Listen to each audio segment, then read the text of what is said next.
Bienvenidos al Creepy Podcast, el lugar donde empiezan las pesadillas. A lo largo de mis investigaciones, me he encontrado con diversas historias tan perturbadoras que no podrán dormir y de las cuales yo mismo me estoy arriesgando a compartirles a todos ustedes. Es por eso que les pido que tengan mucha discreción, ya que los próximos minutos les hablaré de un caso tan perturbador que es un recordatorio de no jugar con las cosas desconocidas. El día de hoy, déjame te presento la historia de Miguel Blanco. Miguel Blanco es un periodista, escritor y locutor español, especializado en temas de misterio, ocultismo y fenómenos paranormales.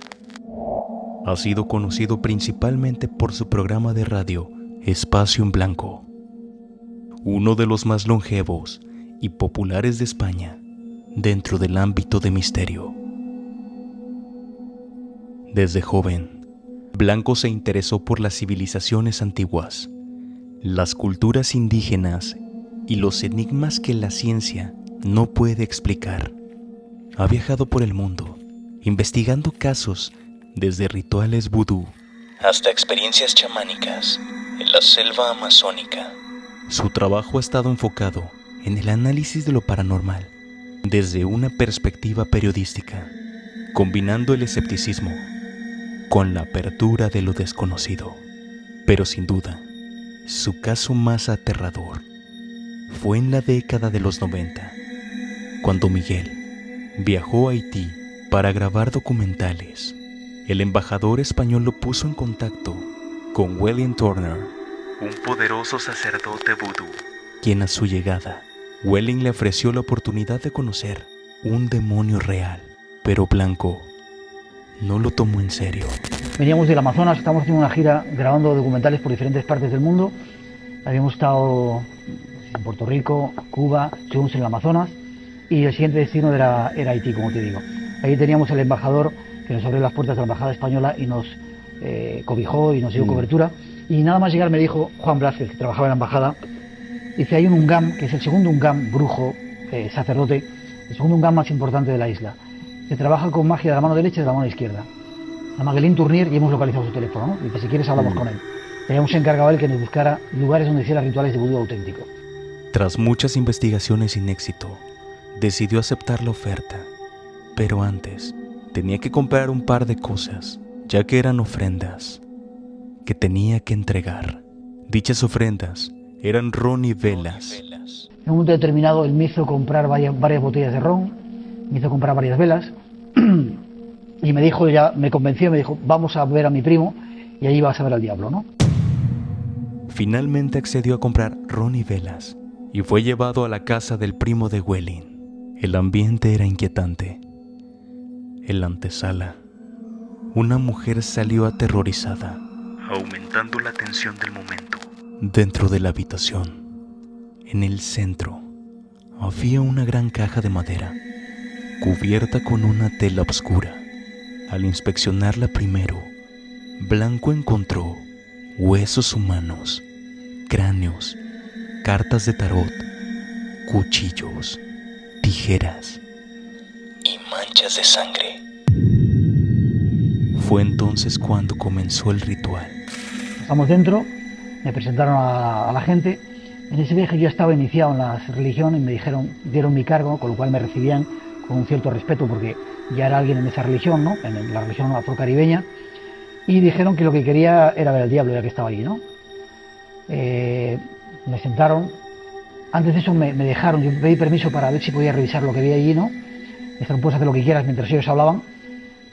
Y en el medio de toda aquella habitación había una especie de caja, yo siempre la llamo la caja de zapatos, como de 1,50 m de altura, 1,60 m, otro 1,50 m de ancho y como 2 metros de largo, ¿no? Toda tapada con una especie de tela, no recuerdo si era roja o negra, oscura, ¿no?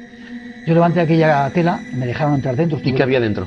Había huesos humanos, había cráneos, había cartas del tarot, había cuchillos, había tijeras y muchas manchas de lo que luego supe que era sangre, ¿no? Mientras se recitaban invocaciones, de repente, La caja comenzó a moverse violentamente. Poco después, una voz extraña emergió desde adentro, interactuando así con los presentes. El primo de Galín empezó con una carraca a invocar en creol y al cabo de un momento la caja empezó a moverse, pegando unos saltos que fue lo que a mí me asustó en principio, ¿no? Que aquello de repente se moviera sin que nadie teóricamente hubiera dentro era algo sospechoso, ¿no? Siguieron el ritual y al cabo de un rato se oyó una voz de dentro, que surgía dentro de la caja, una voz que yo tampoco olvidaré en mi vida porque le patinaba la R, era gangosa, y que en un momento determinado, como si viera lo que había detrás de la caja, dijo: ¿y ese blanco quién es? Hablaba en creola. A mí al principio me ignoraba, ¿no? Pero en un momento determinado sí, me habló y me habló en perfecto castellano. Me dijo: ¿qué vienes? ¿A qué vienes aquí? ¿Qué quieres? Y yo le dije lo que quería, le dije: he venido a verte, me gustaría conocerte. Y entonces seguía hablando con el resto de la gente, ignorándome. En un momento determinado había 2 voces o 3 dentro de la caja y aquello se ponía muy violento, ¿no? Entonces Galín me decía: hay 2 diablos dentro, se están peleando, ¿no? Y el primo de Galín con un cuchillo clavaba el cuchillo en la caja y se paraba todo aquello, ¿no? Me dijo: voy a hablar contigo, ¿no? Empezó como si se olvidara del resto de la gente que estaba allí. En castellano. Perfecto. Y me dijo cosas de mi vida que yo me quedé absolutamente asombrado, de mi pasado, que evidentemente nadie conocía allí porque acababa de llegar. Además, le hizo 3 escalofriantes predicciones: que sufriría una enfermedad pulmonar, perdería su casa y su pareja lo abandonaría. Yo evidentemente no me creí nada, a pesar de que hubiera acertado en las cosas del pasado, ¿no? Me dijeron que tenía que hacer la ofrenda que había llevado, que era el ron, y las cosas tenía que entregárselas, y levantaron aquella especie de tela que había cubriendo. Me dijeron que tuviera cuidado porque era un diablo muy violento, que cuando sintiera que cogía la botella por la parte de arriba la soltara muy rápido, porque si no podía arrancarme la mano, me decían, imagínate. Como parte del ritual, Miguel tuvo que ofrecer el ron, pero le advirtieron que debía soltar la botella rápidamente para no perder la mano.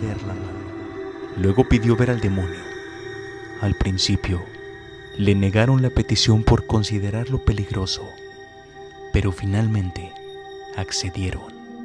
Y bueno, por fin accedieron a que pudiera verle, ¿no? Pusieron una barrera de sal entre nosotros y la caja aquella y levantaron la tela. Y ante sus ojos apareció una figura pequeña, extremadamente delgada y de apariencia anciana. Tenía una larga perilla y unos ojos amarillos inyectados de sangre. Y lo que me encontré fue un individuo, estaba más o menos detrás de la caja, estaba hacia el fondo, a esa distancia que estás tú, ¿no? Como 1,5 metros de mí, ¿no? Blanco, enano, imagínate, un enano, medía 1,20 m de estatura, muy huesudo, muy anciano. Yo calculo que tendría 80 y tantos años, con una perilla muy estirada. Caminaba tambaleante y extendió la mano hacia Blanco, pero Welling, el brujo, lo detuvo antes de que pudiera tocarlo. Era un tipo extremadamente extraño, un blanco... ¿Era humano? Humano, sí. Para mí era algo humano, ¿no? Físico incluso diría, ¿no? Taparon, siguió el ritual y cuando el diablo dijo adiós, despidiéndose de mí en castellano, levantaron y el diablo había desaparecido. Aquel ser había desaparecido. Te preguntaba si ese era un ser humano. Sí, luego te cuento porque hice muchas preguntas, ¿no? Y llegué a averiguar que no era un ser humano, que era un diablo, no el diablo, un diablo. Que al igual que hay muchos ángeles, querubines, arcángeles, etcétera, hay una cohorte de diablos y este era uno de ellos. Con el paso de los años, después de esa experiencia, Miguel Blanco descubrió que el primo de Welling y el mismo sacerdote habían pactado con el demonio, quienes recibirían 7 años de riqueza a cambio de sus vidas. Los dos habían muerto el mismo día en 2 accidentes diferentes, en 2 lugares diferentes. Parece ser que el diablo había venido a cobrarse su tributo y se los había llevado. Te cuento al más. Cuando yo salí de la historia le dije: Galín, salía absolutamente alucinado. Dije: Galín, yo esto quiero grabarlo. Él me había ofrecido, incluso me ofreció en esa sesión, por 10.000 pesetas, grabar un ritual en el que yo podría grabar cómo sacrificaban a un niño, ¿no? Efectivamente yo me negué, ¿no? Pero imagínate, pedía solamente 10.000 pesetas. Muchas veces pensamos que lo que existe es todo aquello que podemos ver nada más y culpamos a la ciencia, pero créanme cuando les digo que hay cosas que la ciencia ni el hombre, ni nadie podrá explicar nunca. Y es mejor que no se metan con entidades que desconozcan. La mayor razón que yo pienso que era cierto, aparte de ese dinero increíble que yo ofrecí, es que acertó en todo lo que me dijo 6 o 7 años después. Yo volví de Haití y tuve una enfermedad que estuvo a punto de llevarme a la tumba, y ocurrió todo lo que ese diablo me había pronosticado 6 años antes. Nosotros te observamos, aunque intentes escapar. Buenas noches.